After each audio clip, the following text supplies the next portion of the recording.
The Institute for Faith and Freedom at Grove City College presents Liberty Mail with the Student Fellows of Faith and Freedom.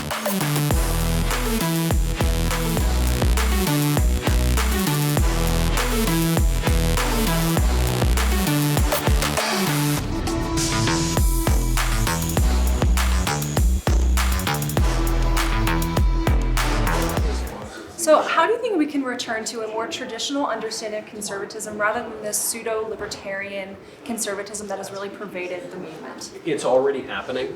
The clearest example of this is the anti-grooming law in Florida. I know there's some debate over whether or not we're allowed to use the word groomer. I think it's a great word to use. It's politically very effective. I think that if you are having private conversations about sex with kids and then you're hiding those conversations from their parents, you're a groomer. It's just as simple as that, and that is an example of speech that should be restricted. It is good. We do not want kindergarten teachers to talk to 5-year-olds about chopping off their genitals or identifying as the opposite sex. This would offend the sensibilities of people who believe that we should never impose any limits on speech. But as you point out, that's a novel understanding of free speech in the conservative movement. I think it reached its climax during the drag queen story hour debates of a few years ago, when an erstwhile conservative columnist claimed that drag queen story hour is one of the blessings of liberty. You might remember that. That was when James Madison rolled over in his grave, and any understanding of American free speech went out the window.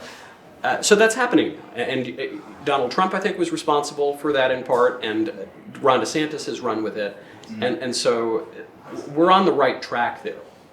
As I predicted in my book, I hate to say I told you so, but I tried to grapple with this idea of how do you claw yourself back from this absolutely incoherent, ahistorical, absurd notion of free speech absolutism. And I said the place you begin is obscenity laws. They're the laws that we enforced most recently. We sent a pornographer to federal prison at the end of the Bush II administration, strictly for obscenity, not for any other crime. As recently as the late 1990s, we had huge majorities in the Republican and Democratic Party pushing to curtail obscenity and prurient content on the internet. It was struck down by weirdo judges for no legal reason. And so that would be our first entry point. And then we can have a more robust and serious discussion about speech. You're seeing it also on the transgenderism issue. A lot of the transgender debate is about speech. Is Will Thomas actually a woman named Leah who goes by she? Well, if she is that, then she should be allowed to swim against the girls and take their trophies and get changed in the girls' locker room. We know that none of that is true. We know that he is a man, his name is William, his name's not Leah. Leah's a girl's name, and he's not a girl, so he doesn't get to be Leah. And he's a man, so he goes by he, not she. And he has no right to get changed in the girls' room. That's a restriction on speech. We're saying you have no right to identify and express yourself as a woman. But it's an essential restriction on speech. You cannot have a society in which everyone invents his own language. Justice Kennedy, the sometime romantic poet from the Supreme Court, Kennedy, in one of the stupidest decisions ever written, Planned Parenthood v. Casey, he said that at the heart of liberty lies the right to define one's own concept of existence, the sweet mystery of life, as Antonin Scalia mocked it. That's a recipe for anarchy. That's a recipe for babbling incoherence, which increasingly is what we're seeing in our society. No, you don't have a right to identify as a man. You don't have a right to put on a dress and call yourself Sally if you're a fella. And so this shouldn't be controversial, but it's increasingly controversial on the left. The next Supreme Court justice doesn't know what a woman is. She's not a biologist. But at least for the conservatives, I think we've come back from the brink of that insanity. The very writer who defended Drag Queen Story Hour as a blessing of liberty is now quite decidedly a liberal columnist for liberal publications. The conservatives have moved on from this nonsense, and that's a very good sign because, by the way, as the conservatives have left all this craziness behind and have said, no, we're not going to trans the 5-year-olds, what has happened? Huge majorities of Americans support them. They're absolutely crushing it in the polls right now. And even the top Democrats believe, if the elections are fair and square, that they're going to be rolled in November. Yeah. Well, do you have any insight to as why conservatives have been hesitant to enforce political power when it comes to topics like these? And obviously you mentioned like DeSantis or Trump, and even like yourself or the Daily Wire has fought against it and not been hesitant. But can you speak to why the conservative movement has been hesitant, conflicting with topics like these? Because it doesn't know what it believes. The conservative movement has had this problem for 70 years now, probably. You see this in the post-World War II conservative movement, which is the movement brought together by Bill Buckley, for instance. It brought together the traditionalists and the libertarians and the war hawk Democrats. The traditionalists opposed the Soviet Union because it was a godless, evil empire. The libertarians opposed the Soviet Union because of the hideous communist collectivist economics. And the war hawk Dems didn't like the imperial expansion of the Soviet Union. But those three groups don't have very much in common with one another.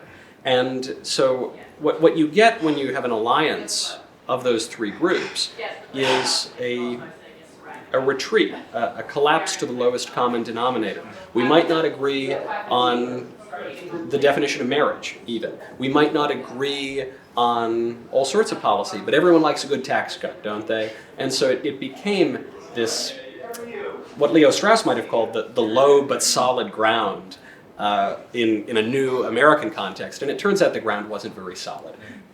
I don't really mean to demean the coalition because it worked. It won the Cold War, the Berlin Wall came down. But after 1991, the coalition didn't make a whole lot of sense.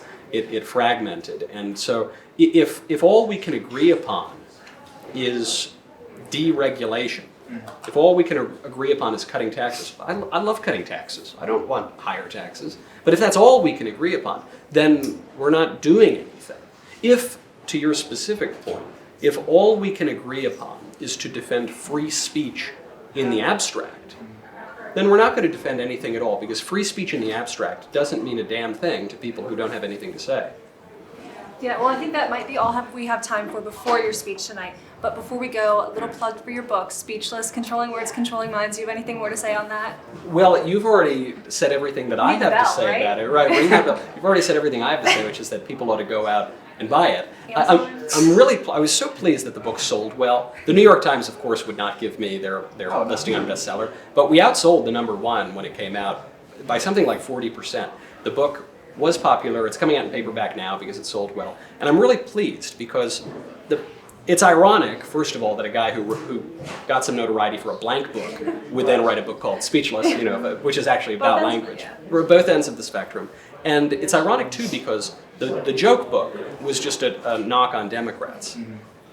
This book, Speechless, is mostly a knock on conservatives, actually. It's a loving knock on conservatives, but it's tough love, because I think that if conservatives do not change course on free speech in particular, one of the most important issues in the country, then we're going to keep losing. And I'm pleased, I'm more than happy to take some credit, but I'm pleased at least at the coincidence that conservatives have changed their tune on this issue. I think we're reaping the political rewards of that. I think it's the right thing to do, and I think more people ought to read it so that we can move that ball even further down the court. Well, thank you so much for joining us today. We appreciate it. Thanks for having me. For more information on this podcast or other programs, please visit faithandfreedom.com.